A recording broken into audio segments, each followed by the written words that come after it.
It started with a phone call. Just a normal Tuesday evening. I was sitting at the kitchen table eating dinner alone because she was working late again. I didn't mind. It wasn't unusual.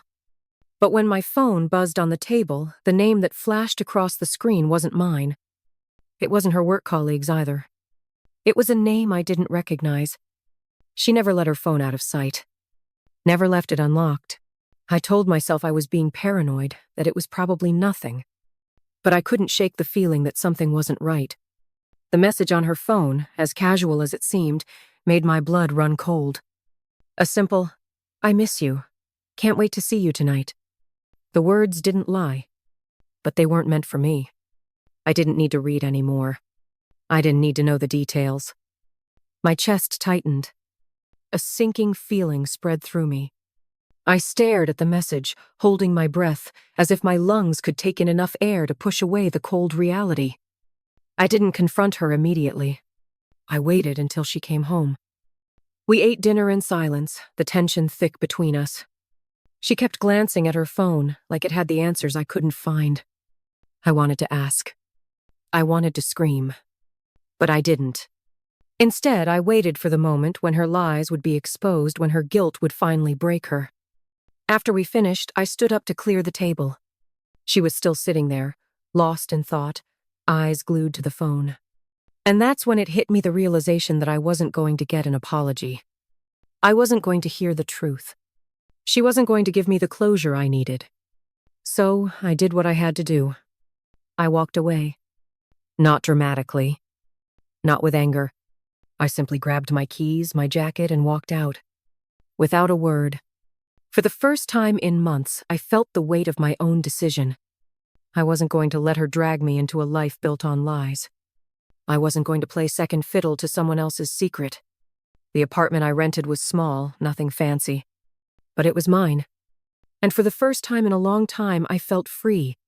Free from the lies, the hurt, the years spent pretending things were okay when they were falling apart. I didn't know where I was going or what I was doing. But I knew I couldn't stay. Not in that house. Not with her.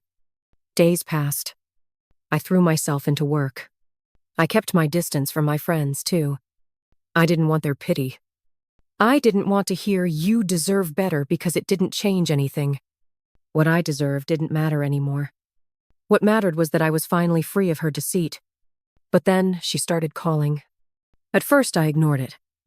I didn't want to hear her excuses. But when the calls turned into texts, and the texts turned into desperate messages, I gave in. I couldn't completely shut her out. "We need to talk. Please, just let me explain. I never meant to hurt you." I read every one of them. I couldn't stop myself. Part of me wanted to know if she was sorry. Part of me wanted to hear her regret, to hear the apology I hadn't received that night. But I didn't respond. Not at first. Then, one evening, after about 2 weeks, I was sitting on the couch, flipping through a magazine when I heard it.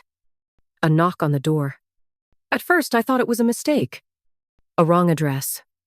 But then I heard her voice. "Please, open up. I need to talk to you." I didn't move at first. I thought I could pretend it wasn't her. That maybe if I stayed quiet, she'd go away. But she didn't. She knocked again. Louder this time. Then I heard her say, "I've been waiting for you to come back." I opened the door. Not to let her in, but to see what was left. To see if she had finally figured out what she lost. She stood there, looking smaller than I remembered. Her eyes were swollen, and her makeup was smudged. Her hands were trembling as she held herself together. "I'm sorry," she whispered, her voice cracking. "I know I don't deserve your forgiveness, but I need you to know how sorry I am. I never meant for it to happen. Please, just give me a chance to make it right." I didn't know how to respond. I didn't know if I wanted to. Part of me still cared about her. Part of me wanted to believe that maybe she could change. But that part of me was fading. The truth had already broken through. I couldn't unsee what I saw. She had lied. She had chosen someone else. And that was something I couldn't erase. She stepped forward, trying to close the distance between us. Her tears were real, but they didn't change what had happened. I could see the hurt in her eyes, but I could also see the selfishness. She didn't miss me. She missed the life I gave her. She missed the safety of knowing I'd always be there. She didn't love me enough to keep me. She just didn't want to lose me. I looked at her for a long time, trying to feel the love I once had for her. But all I felt was emptiness. "I don't know if I can forgive you," I said finally, my voice steady but cold. "You don't get to come back just because you're sorry now. You didn't fight for me then." She didn't argue. She didn't try to convince me otherwise. She just stood there, her shoulders slumping. "I think it's too late," I whispered. And with that, I closed the door.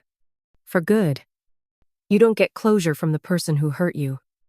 You get it from walking away and knowing that sometimes it's not about them realizing what they've lost. It's about you finally realizing you don't need them to be whole.